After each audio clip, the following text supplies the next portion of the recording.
নমস্কার, আমি সুকৃতি দান। আশা করি আমরা সবাই ভালো আছেন। আপনারা সবাই দেখছেন অ্যাস্ট্রো সলিউশন। আজকে আমি আলোচনা করব যে রত্ন ধারণ করার আগে বা রত্ন কেনার আগে এই ৫টি জিনিস আদৌ দেখেছেন তো?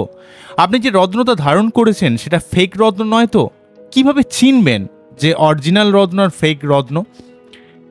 দেখুন, এগুলো অবশ্যই আমি যেগুলো বলবো এগুলোকে মাথায় রাখা উচিত এবং একজন ভালো জহুরি অবশ্যই চিনতে পারে। এছাড়া সাধারণ মানুষের দৃষ্টিভঙ্গিতে কিভাবে একটা রত্নকে ভালোভাবে চুজ করবেন, সঠিক রত্ন অরিজিনাল রত্ন কিভাবে চিনবেন, বিশেষ কিছু ব্যাপার আপনাদের কাছে ক্লিয়ার করব।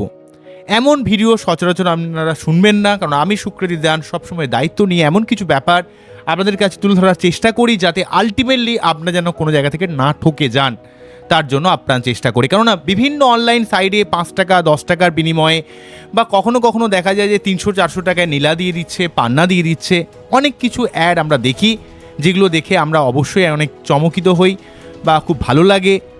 তো সেই ধরনের স্টোনগুলো আমরা পরে দেখি কোনো কাজ হচ্ছে না। কেন এমন হয়? কি দেখে বুঝবেন অরিজিনাল রত্ন?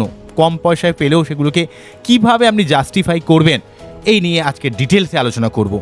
আপনার অনুষ্ঠানটিকে মন দিয়ে শুনুন এবং আপনার যদি ভালো লাগে অবশ্যই একটা লাইক করবেন এবং অবশ্যই কমেন্টস করবেন এবং এই ভিডিও যেন ভাইরাল হয় তার জন্য কিন্তু আপনারা অবশ্যই ভিডিওটিকে শেয়ার করে দেবেন। তাই অনুষ্ঠানটিকে ভালোভাবে বুঝুন আমি কি বলছি।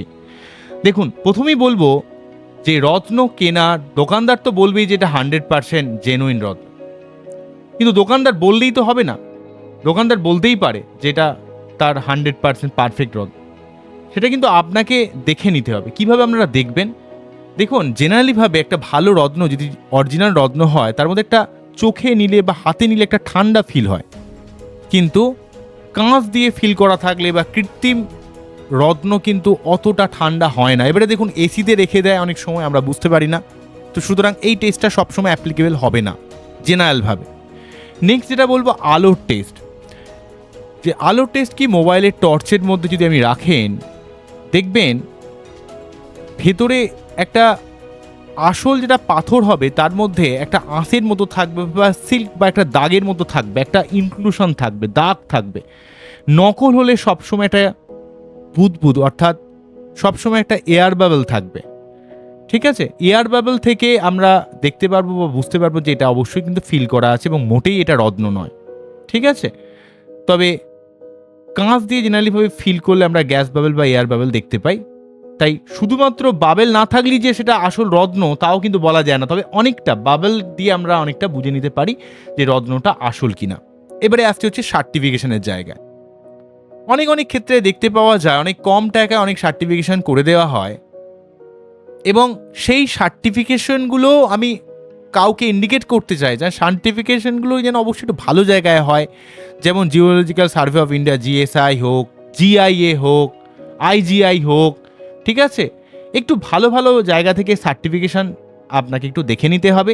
এবং এই ল্যাব সার্টিফিকেট পেয়েছেন মানেই যে খুব লাভ হবেন তা বললে হবে না। দেখে নেবেন যে ল্যাব যে সার্টিফিকেশনটা পেয়েছেন তার মধ্যে রিপোর্ট নাম্বার আছে কিনা, রিপোর্ট নাম্বারটা অনলাইনে সার্চ করতে পারেন। এবং স্টোনের কি আইডেন্টিফিকেশন লেখা আছে, আইডেন্টিফিকেশন এবং ট্রিটমেন্ট কি উল্লেখ করা আছে দেখুন। সেটা কি কোনো গ্লাস ফিলিং লেখা আছে, সেটা কি কোনো কম্পোজাইট লেখা আছে, সেই জায়গাটাকে খেয়াল করুন। জেনারেলি ল্যাব যারা সার্টিফিকেশন যারা দেয় তারা কিন্তু খুব একটা ভুল দিতে চায় না, কারণ তাদেরও একটা ব্যাপার আছে, তাদেরও ভয় আছে। সুতরাং সেই সার্টিফিকেশনের মধ্যে সার্টিফিকেট পেয়েছেন মানেই লাভানোর কোনো দরকার নেই। আগে দেখুন সার্টিফিকেটে কী লেখা রয়েছে, সেই আইডেন্টিফিকেশনটা বা ট্রিটমেন্ট কিছু করা হয়েছে কিনা স্টোনে সেটা লেখা থাকে।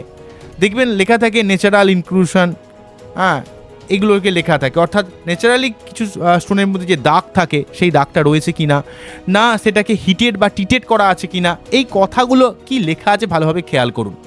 তবে একটু ভালো জায়গা, একটু স্বনামধন্য জায়গা থেকে আপনার সার্টিফিকেশন হলে ভালো হয়। তবে সবসময় দেখুন খুব ভালো জায়গায় সার্টিফিকেশনে অনেক কস্টলি হয়ে যায়, তো সেটা সবসময় আমাদের সাধারণ মানুষের পক্ষে সম্ভব নয়। তো আমরা অবশ্যই খালি চোখে এই ব্যাপারটা যেটা বললাম যে মোবাইলের টর্চ দিয়ে বা তার উপর একটা আলো ফেললে আমরা দেখতে পারবো যে তার মধ্যে একটা সিল্কের মতো যে দাগ বা একটা ইনক্লুশন রয়েছে কিনা সেটা কিন্তু আমরা দেখতে পারি। মানে প্রাকৃতিক বা ন্যাচারাল ইনক্লুশন বা গ্রোথ থাকলে বা সূক্ষ্ম দাগ থাকলে এগুলো থেকে আমরা অনেকটাই ঠিক করে নিতে পারি যে হ্যাঁ, এটা অবশ্যই একটা ভালো রত্ন। নেক্সট যেটা বলবো হচ্ছে ম্যাগনিফাইং গ্লাস বা ম্যাগনিফিকেশন টেস্ট। আপনারা যদি একটু ভালো লেভেলের ম্যাগনিফাইং গ্লাস দিয়ে দেখেন তাহলে দেখবেন তার মধ্যে এই ইনক্লুশনগুলো আপনার চোখে পড়বে, একটা দাগগুলো বা আঁশের মতো একটা ব্যাপার চোখে পড়বে, একটা ফাইবারের মতো দেখতে পারবেন। কারণ অ্যাকচুয়ালি অরিজিনাল রত্ন সবসময় তার মধ্যে কিছুটা একটা ফাইবার থাকবে, আঁশের মতো ব্যাপার থাকবে, সেই আঁশটা দেখতে পাচ্ছেন কি না তাহলে বুঝবেন জিনিসটা কিন্তু অরিজিনাল একটা রত্ন। আঁশ না পেলে তাহলে অবশ্যই আপনার কিছু ডাউট করা উচিত বলে আমি মনে করব। অন্যদিক থেকে কালার টেস্টও অত্যন্ত ইম্পর্টেন্ট। অনেক সময় খুব চকচকে রত্ন কিন্তু সবসময় ভালো হয় না, কেননা প্রকৃতিতে যে রত্ন পাওয়া যায় খুব বেশি চকচকে, খুব বেশি সমান, অস্বাভাবিক উজ্জ্বল মনে হলে অবশ্যই আপনাকে সতর্ক হতে হবে। কেননা যে কোনো সিনথেটিক বা ট্রিটেড স্টোনকে সবসময় কৃত্রিমভাবে কিন্তু একটু রং বাড়ানো হয়, তাই খুব ভালো রং মানেই সেটা যে সবসময় ভালো তা কিন্তু নয়। তো সেটা কালার টেস্ট দিয়ে খুব বেশি কালারফুল হলেও কিন্তু আমাদের একটু সন্দেহ জাগে, ঠিক আছে? তো এই ব্যাপারটাও কিন্তু আমাদের দেখতে হবে। তবে অবশ্যই রত্নকে কখনো স্ক্র্যাচ করে টেস্ট করবেন না, কারণ যে কোনো রত্ন যদি অরিজিনাল রত্নও হয়, যে দোকানদারের কাছে আপনি গেছেন তার পাথরটাকে অবশ্যই আপনি স্ক্র্যাচ করে দেবেন না, কোনো রকম রত্নে ব্লেড, ছুরি, কাঁচি দিয়ে কখনো আঁচড় দেবেন না, তাদের এতে কিন্তু পাথর ক্ষতিগ্রস্ত হতে পারে। তাই স্ক্র্যাচ টেস্ট না করাই ভালো।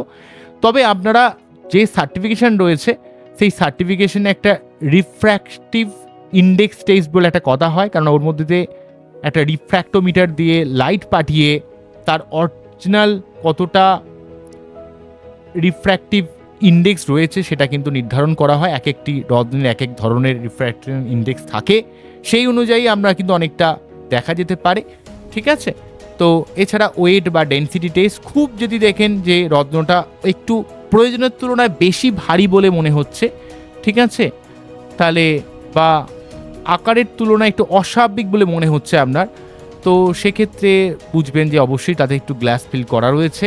তবে গ্লাস ফিল করার সবথেকে ভালো ব্যাপার হচ্ছে আপনারা গ্লাস ফিল স্টোনের উপর যদি যে সারফেসটা যদি একটু ওভাল দেখেন বা তার মধ্যে একটা মাল্টি কালার ফরমেশন দেখেন, এই কথাটা বারে বারে আমি বলেছি, আমি নিজেটা দেখেছি, বা সেই স্টোনটার উপর একটা তুলো বা সুতির কাপড় একটু জলে ডুবিয়ে একটু আপনারা ঘষলে দেখবেন মাল্টি লেয়ার ফরমেশন হচ্ছে, কখনোই যেন জলটা মুছছে না এমন একটা ব্যাপার, কিছু লেগে রয়েছে, তাহলে বুঝবেন ওটা ফিল করা রয়েছে। এই ধরনের ব্যাপার থেকে আমরা অনেকটা কিন্তু নির্ধারণ করতে পারি। তো দেখুন, একজন স্টোন বিক্রি করছেন, তো সেই স্টোন বিক্রি করলে খুব কম দামে যদি ভাবেন যে আপনি খুব ভালো স্টোন পেয়ে গেছেন, তার মধ্যেও কিছু ডুপ্লিকেট হতে পারে। তবে হিটেড বা টিটেড অবশ্যই করা হতে পারে, কিন্তু অবশ্যই যে কাস্টমার কিনছে তাকে কিন্তু বিক্রেতার জানানো উচিত, হ্যাঁ এটা অবশ্যই হিটেড আছে, এটা ট্রিটেড আছে, ঠিক আছে? তো এইটা গোপন করে বিক্রি করা কিন্তু মোটেই ঠিক নয়, কেননা ফিল থাকলে বা হিটেড থাকলে হয়তো আপনারা অনেক কষ্ট করে সেই টাকাটা জোগাড় করে কিনছেন, ঠিক আছে, তো সেটা কিন্তু আপনার টাকাটা পুরো জলে যেতে পারে। তো তবে হ্যাঁ, যাই হোক না কেন, স্টোন কিছুটা কালার থেরাপির মাধ্যমেও কাজ করে।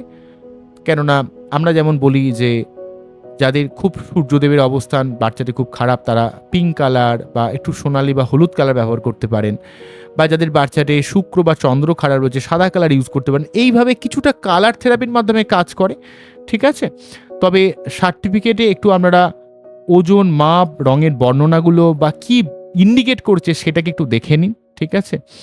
তবে সবসময় মনে রাখতে হবে যে পাথর যদি একটু আপনার অস্বাভাবিকত্ব মনে হয়, মানে বেশি বাবেল রয়েছে বা বেশি স্বচ্ছ বলে মনে হচ্ছে, হ্যাঁ খুব বেশি ট্রান্সপারেন্ট, এক্সট্রাঅর্ডিনারি, কোনো আঁশ নেই, একদম পুরো স্বচ্ছ, তাহলে বুঝবেন সেটা কিন্তু অরিজিনাল স্টোনই নয়। তো এই ব্যাপারগুলোকে দেখতে হবে। তবে আমি সাজেস্ট করব একটু চিনুন, আমি যে ব্যাপারগুলোকে বললাম এগুলোকে মাথায় রাখুন, কেননা এর মধ্যে অনেকগুলো ব্যাপার রয়েছে, কেননা বিভিন্নভাবে কিন্তু স্টোনকে আলটিমেটলি ট্রিটমেন্ট করা হয়। যেমন হিট ট্রিটমেন্ট হয়, উচ্চ তাপে তার রং পরিবর্তন করা হয়, দেখবেন বিশেষ করে রুবি বা নীলকান্ত মণি বা নীলাকে বা অ্যাকোয়ামারিনকে এমন করা হয়, বা এমিথিসকে অনেক সময় এমন করা হয়। আবার ডিফিউশন ট্রিটমেন্ট হয়, উচ্চ তাপে রাসায়নিক উপাদান পাথরের মধ্যে যেগুলো ঢুকে থাকে সেগুলো অনেকটা রং পরিবর্তন করতে সাহায্য করে আর কি, হ্যাঁ। তো এছাড়া ফ্র্যাকচার ফিলিং হয়, গ্লাস ফিলিং যেটা বলা হয় আর কি, বিভিন্নভাবে আর কি কোটিং করে, হ্যাঁ, বা ব্লিচিং করে বা লেজার ট্রিটমেন্ট করে বিভিন্নভাবে কিন্তু ট্রিটমেন্ট করা হয়। বা ডাইং করে রঙিন রং বা কোনো রকম একটা ডাই পাথরের ছিদ্র ছোট্ট করে সেই মধ্যে ছিদ্র করে সে তার মধ্যে রংটাকে পুশ করে দেওয়া হয়, এমনও হয়েছে। বিভিন্নভাবে করা হয় আর কি। হ্যাঁ, বা ইরেডিয়েশন বা বলা হয় কৃত্রিম রেডিয়েশনের মাধ্যমে গামা, আলফা, বিটা, গামা যে থাকে তার মাধ্যমে হিট ট্রিটমেন্ট করা হয়। বিভিন্নভাবে করা হয় আর কি। ঠিক আছে? আবার অনেক সময় ল্যাব গ্রোন ডায়মন্ড রয়েছে। তো আপনারা কম দামে কিনতে পারেন, তবে অবশ্যই জেনে নিন, হ্যাঁ? কারণ আপনাদের জানাটা কর্তব্য। কারণ অর্থ খরচ করে কিনছেন জিনিসটা, সেটার ব্যাপারে আপনাদের অবগত থাকা উচিত। যদি রত্ন মনে হয় যে কোনো রকম প্রবলেম রয়েছে, সেগুলো কিন্তু সঠিক জায়গায় আপনারা একটু টেস্ট করতে পারেন। তবে আমি চেষ্টা করি মানুষকে ভালো স্টোন দিতে, ভালো রত্ন প্রোভাইড করতে। তবে যারা বিভিন্ন জায়গা থেকে কিনছেন বা আমার কাছেই যারা কিনছেন, অবশ্যই ব্যাপারগুলোকে একটু মাথায় রাখবেন, হ্যাঁ? তো রত্নের মধ্যে কিছু দাগ থাকবে, কিন্তু সেই দাগ যেন কখনোই অস্বাভাবিক না হয়, খুব বেশি দাগ না হয়, ফাটা না হয়, এগুলোকেও দেখতে হবে, হ্যাঁ? রত্নের মধ্যে কিছু তো ইনক্লুশন থাকবে, তবে বাবল থাকলে, রত্ন একটু অস্বাভাবিকের থেকে বেশি ভারী হলে বা খুব বেশি হালকা হলে সেখানেও কিন্তু একটা ডাউটনেস থেকে যায়। এই ব্যাপারগুলো কিন্তু আমাদের দেখতে হবে, সব দিক বিচার বিবেচনা করে কিন্তু আমাদের রত্ন কেনা উচিত, বোঝা উচিত। কেননা এত ফেক ব্যাপার হয়ে গেছে জগতে। তো সবসময় কম দামেই দিতে গিয়ে মানুষকে যে কি জিনিস দিচ্ছে আমরা অনেক সময় তা বুঝতে পারি না। সেই জিনিসগুলো আপনাদের কাছে ক্লিয়ার করলাম। তো অবশ্যই আপনারা উপকৃত হবেন। কিছু তো বুঝতে পারলেন, কারণ এই ব্যাপারে অনেক কিছু আছে, সবকিছু হয়তো বলা সম্ভব নয়। তবে আমি যতটুকু পারলাম আমার দিক থেকে ভিডিওর মাধ্যমে যতটুকু আপনাদের অবগত করতে, সেই ব্যাপারগুলোকে আপনারা বুঝুন, জানুন, শিখুন। আশা করব আপনাদের ভালো লাগবে। কারণ অ্যাস্ট্রোলজি কিন্তু অনেক কিছু শেখার বিষয়, অনেক কিছু জানার বিষয়। আমি কিন্তু সার্বিকভাবে আপনাদের কাছে একটা আলোচনা তুলে ধরলাম। আপনারা খুব ভালো থাকুন, অ্যাস্ট্রো সলিউশন দেখতে থাকুন। নমস্কার, থ্যাংক ইউ।